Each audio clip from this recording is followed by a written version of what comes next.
Muito bem, irmãos de fé, continuando as nossas perguntas para nós recuperarmos o tempo que foi perdido na segunda e na terça-feira. Então nós vamos responder já a pergunta, né, de número 42. Pode alguém aceitar a evolução e simultaneamente crer no Criador?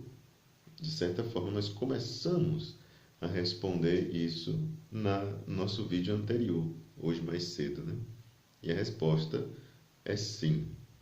A fé está aberta aos conhecimentos e às hipóteses das ciências naturais. Isso é o que diz o Catecismo da Igreja Católica. O Catecismo jovem que foi aprovado pelo Papa Bento XVI, quando ele ainda estava em exercício. Então, tem alguns grupos na igreja que não aceitam isso daqui. Se você se diz católico, apostólico, romano, você não aceita aquilo que vem na sua ideia. Você é católico com a comunidade cristã. Você acredita naquilo que a igreja acredita. Isso aqui é um texto que não foi feito por mim. É um texto oficial da igreja. Então, a gente precisa colocar na balança. Em quem que eu confio? No fulano X ou no fulano Y que anda aí divulgando ideias loucas ou desvairadas que vêm não sei da onde, ou talvez de livros que já têm não sei quantos anos, de uma linguagem diferente, de um papa diferente, apesar de que os papas estão sempre em unidade. Uma coisa não contradiz, algo da atualidade não contradiz aquilo que outro papa disse em momentos anteriores. Mas o que está sendo dito aqui não contradiz absolutamente nada do que outro Papa, em seu magistério ordinário, tenha pronunciado. E o que é que diz mais? Diz que a teologia não tem competência científico-natural, nem a ciência natural tem competência teológica. O que é que ele está querendo dizer com competência? Está querendo dizer que a igreja, com a sua teologia, ela não deve interferir na ciência natural e nem a ciência natural deve interferir na teologia. Cada um tem o seu campo, né? Imagine se um teólogo vai querer agora fazer uma cirurgia de coração. Não tem absolutamente nenhuma competência para fazer um procedimento desse tão sério e tão arriscado. Então, cada ciência, cada estudo, cada campo tem o seu lugar de atuação. A teologia tem o seu lugar de atuação. A ciência natural também tem o seu lugar. Não precisa uma ficar querendo interferir nas coisas uma das outras, né? Então, a teologia não tem competência científico-natural, nem a ciência natural tem competência teológica. Porque uma não compreende a outra. Uma não se especializou nos assuntos que cada uma se especializou de forma isolada. A ciência natural, portanto, não pode excluir dogmaticamente que na criação haja processos orientados para um fim. Por seu turno, ou seja, por seu momento, por sua vez, a fé, ou a teologia, como queira, não pode definir como eles se concretizam no curso do desenvolvimento da natureza. Um cristão pode aceitar a teoria da evolução como um modelo explicativo eficaz, ou seja, que corresponde à realidade, desde que não caia no erro do evolucionismo, que vê no ser humano um produto casual de processos biológicos. Este é o erro do evolucionismo. O erro do evolucionismo não é acreditar na evolução das espécies. O erro do evolucionismo é ver no ser humano um produto casual, obra do acaso. Não. Podemos aceitar a evolução das espécies? Sim, podemos.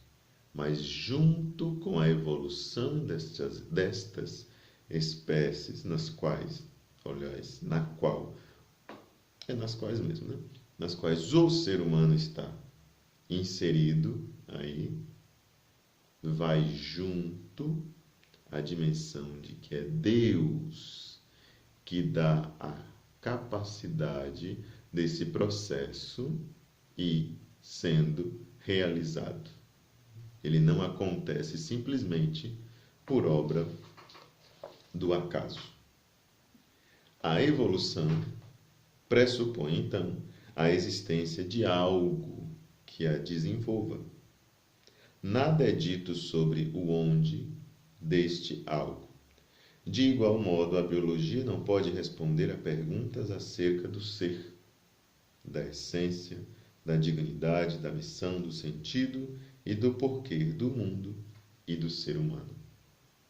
Tal como o evolucionismo, num extremo, também o criacionismo, no outro, é uma ultrapassagem de limites.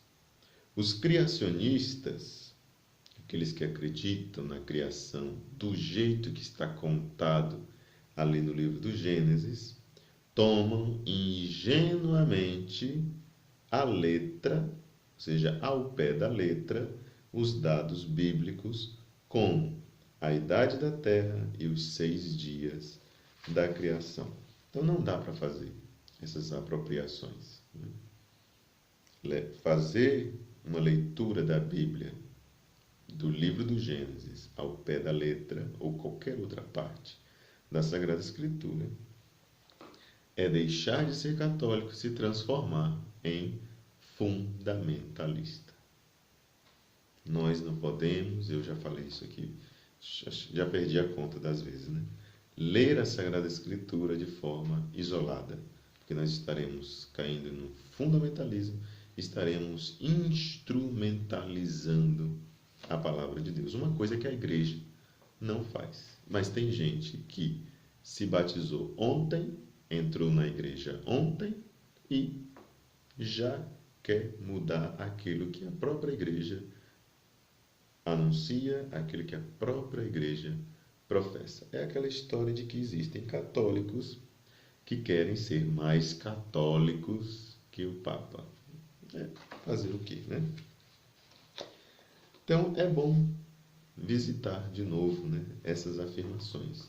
É bom ler com atenção aquilo que a igreja fala sobre esses assuntos que são, às vezes polêmicos, né? Mas a polêmica somos nós que fazemos, né? Meu modo de ver, isso é muito tranquilo, né? Porque eu estudei teologia, estudei filosofia, e quem não estuda, às vezes, se complica, né? E se complica gratuitamente, né? Então, de igual modo, a biologia não pode responder a perguntas que são teológicas, a perguntas que são filosóficas, como são perguntas relacionadas ao ser, à essência desse ser, à dignidade própria deste ser, à missão própria deste ser, do sentido deste ser, da vida deste ser, do porquê da sua existência. A biologia vai se meter nesse mérito da questão? Se meter, ela está entrando no campo que não lhe pertence.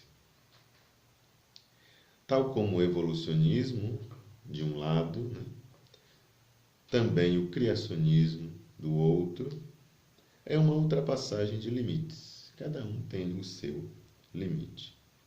Os criacionistas tomam ingenuamente à letra, ao pé da letra, os dados bíblicos.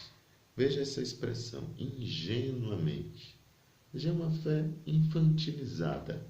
Aqueles que acham, que acreditam, que propagam, inclusive, que o Gênesis é um livro de história tal e qual um livro de história que a gente estuda na quinta série, né? Então, é preciso nós termos um olhar crítico e vermos de fato em que a igreja acredita. As coisas estão contadas para a nossa salvação. A chave de leitura principal da Sagrada Escritura é Jesus Cristo. Jesus Cristo é aquele que ilumina toda a Sagrada Escritura. Não é um ponto que ilumina o restante. É Jesus Cristo, Filho de Deus, quem ilumina todo o contexto da Sagrada Escritura. Então a gente só entende a Sagrada Escritura a partir de Jesus Cristo. A gente não entende a Sagrada Escritura a partir de um versículo, a partir de um capítulo, assim, isolados. Então, daqui a pouco nós voltamos com esses assuntos. Até daqui a pouco.